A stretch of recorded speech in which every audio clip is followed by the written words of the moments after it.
வணக்கம். வெளிநாட்டு வாழ் இந்தியர்கள் என்ஆர்ஐக்கள் இந்தியாவில் முதலீடு செய்வதை இன்னும் எளிமையாக்கும் வகையில் செபி இப்போ புதுசாக ஒரு ப்ரொபோசல் கொண்டு வந்திருக்காங்க. அந்த ப்ரொபோசலை பற்றி ஜீரோதா சிவகுமார் நிதின் காமத் அவர்கள் அவருடைய லிங்க்டின் தளத்தில் வெளியிட்டிருந்தாரு. அது என்ன தகவல்கள் அப்படிங்கிறதையும் நீங்க ஜீரோதாவில் என்ஆர்ஐ அக்கௌண்ட் ஓபன் பண்ணணும்னா உங்களுக்காக ஒரு சர்ப்ரைஸ் நியூஸ் இந்த வீடியோவில் இருக்கு. இது எல்லாத்தையும் நம்ம தெளிவாக பார்க்கலாம். குறிப்பாக வெளிநாட்டு வாழ் இந்தியர்கள் இந்தியாவுக்கு வராமையே அவங்களோட கேஒய்சி அண்ட் ஆன்போர்டிங் ப்ராசஸ் எல்லாத்தையும் ஆன்லைனில் முடிக்கிறதுக்கான ப்ரொபோசலை செபி இப்போ கொண்டு வந்திருக்காங்க.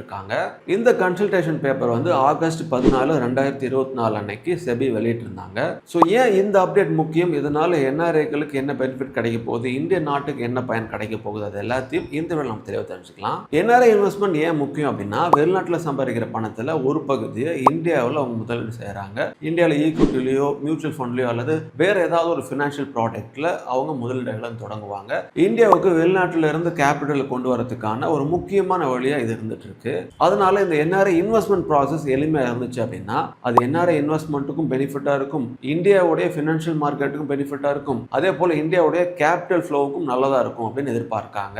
இப்ப இருக்கிற பிரச்சனை என்ன அப்படின்னா, ஒருவர் வெளிநாட்டில இருந்து என்ஆர்ஐ அப்ளிகேஷனை கொடுக்கும் பொழுது அதோடைய ப்ராசஸ் கொஞ்சம் கடினமா இருக்கு. சில நேரங்களில் கேஓசி ப்ராசஸ், குறிப்பா பிசிக்கல் டாக்குமெண்ட்ஸ்ல அனுப்புறதுல சில காம்ப்ளிகேட்டட் சேலஞ்ச் எல்லாம் அவங்க ஃபேஸ் பண்ணிட்டு இருக்காங்க. டாக்குமெண்ட்டை ப்ரிப்பேர் பண்றது, அதை வெரிஃபிகேஷன் பண்றது, கொரியர் மூலமா இந்தியாவுக்கு அனுப்புறதுன்னு இதோட டைம் ப்ராசஸ் கொஞ்சம் நீளமா இருக்கு.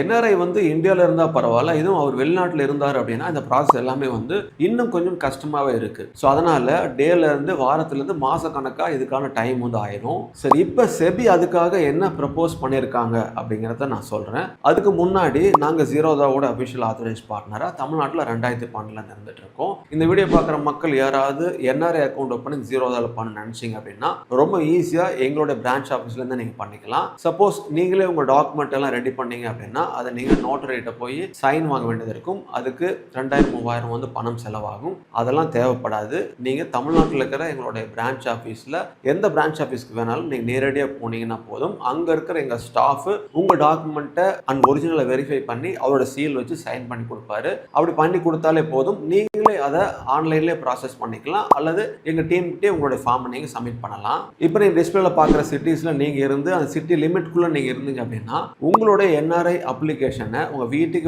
ப்ராசஸ் பண்றதுக்கான சப்போர்ட் எங்க டீம் கொடுப்பாங்க.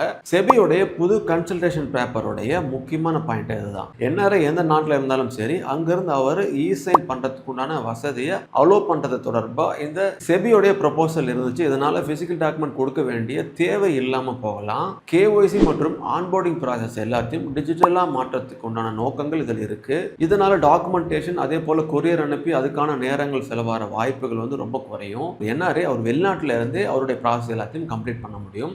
அக்கௌண்ட் ஓப்பனிங் இன்னும் ஃபாஸ்டா நடக்கும். இதனால இந்தியாவில் இன்வெஸ்ட் பண்ண நினைக்கிற என்ஆர்ஐக்களுடைய அந்த என்ட்ரி பேரியர் குறையும். ஜீரோதா சிஇஓ நிதின் காமத் அவர்கள் இந்த செபியோடைய இந்த புது ப்ரொபோசல் கூடவே அவருடைய இன்ட்ரெஸ்டிங் பாயிண்ட்டும் ஆட் பண்ணியிருந்தாரு.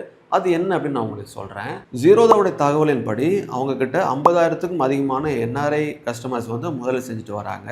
அதிலும் சுமார் 80% ஆக்டிவ் கஸ்டமர்ஸாவே இருந்துட்டு இருக்காங்க. ஸோ இது என்ஆர்ஐ இன்வெஸ்டர்ஸ் இந்தியன் மார்க்கெட்ல எவ்வளவு ஆக்டிவ் பார்ட்டிசிபென்ட்டா இருக்காங்க அப்படிங்கிறத காட்டுது. மேலும் இந்த என்ஆர்ஐ ஆன்போர்டிங் ப்ராசஸ் கடந்த ஆண்டுகள்ல இன்னும் கொஞ்சம் எளிமையானதுனால இந்த கஸ்டமர் பேஸ் வளர்வதாகவும் அவர் குறிப்பிட்டிருந்தாரு. பிஎஸ் தொடர்பான மாற்றங்களும் இது பெரிய இம்பாக்ட் பண்ணுச்சு. முன்னெல்லாம் ஒரு என்ஆர்ஐ அக்கௌண்ட் ஓபன் பண்ணும் பொழுது போர்ட்ஃபோலியோ இன்வெஸ்ட்மெண்ட் ஸ்கீம் அந்த ப்ராசஸ் முக்கியமான ப்ராசஸா இருந்துச்சு. அதுக்கப்புறம் செபியோடைய சில மாற்றங்களால அந்த ப்ராசஸும் கொஞ்சம் எளிமையானுச்சு.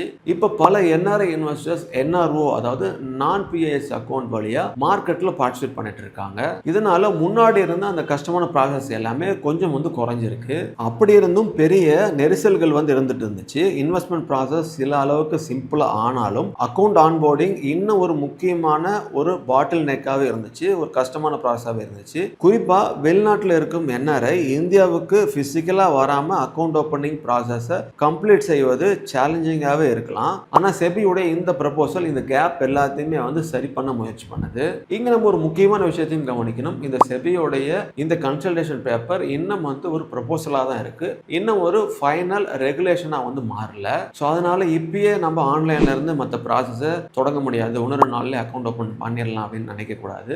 இது ஃபைனலைஸ் ஆனதுக்கு அப்புறம் தான் அடுத்த ஆன்போர்டு அதோடைய ப்ராசஸ் எல்லாமே நம்மளுக்கு தெரிய வரும். சரி, இது எல்லாமே இந்தியாவுக்கு ஏன் அவ்வளோ முக்கியமாக இருக்குது அப்படின்னா, ஸோ என்ஆர்ஐ இன்வெஸ்ட்மெண்ட் அப்படிங்கிறது இண்டிவிஜுவல் இன்வெஸ்டர்ஸ்க்கு மட்டும் அது பெனிஃபிட் இல்லை, வெளிநாட்டில இருந்து கேபிட்டல் இந்திய மார்க்கெட்டுக்கு வர்றதுக்கு இது உதவும். ஸோ நிறைய என்ஆர்ஐ பார்ட்டிசிபென்ட்ஸ் அப்படின்னா இந்தியன் ஃபினான்ஷியல் மார்க்கெட்டிலும் அதோடைய கேபிட்டல் பேஸ் மேலும் விரிவடைறதுக்கு உண்டான வாய்ப்புகள் வந்து இருக்கு. இந்தியாவுடைய க்ரோத் ஸ்டோரியில் ஓவர்சீஸ் இந்தியன் இன்வெஸ்டர்ஸ்க்கும் ஒரு முக்கியமான பங்கு வகிக்க முடியும். ஸோ செபியோடைய இந்த ப்ரப்போசல் என்ஆர்ஐ இன்வெஸ்டர்ஸ்க்கு ஒரு பாசிட்டிவ் டெவலப்மெண்ட்டாக வந்து பார்க்கப்படுது. ஸோ நாளடைவில் இந்த ப்ராசஸ் வந்ததுக்கு அப்புறமா அதுக்குண்டான ப்ராசஸ் என்ன அப்படிங்கிறதையும் நம்ம சேனல்ல இருந்து நான் வீடியோ கொடுக்குறேன். தொடர்ந்து நம்ம சேனலை ஃபாலோ பண்ணிக்கோங்க. இந்த மாதிரி எல்லா பயனுள்ள அப்டேட்ஸும் தெரிஞ்சுக்க. Invest wisely for better future. Thank you.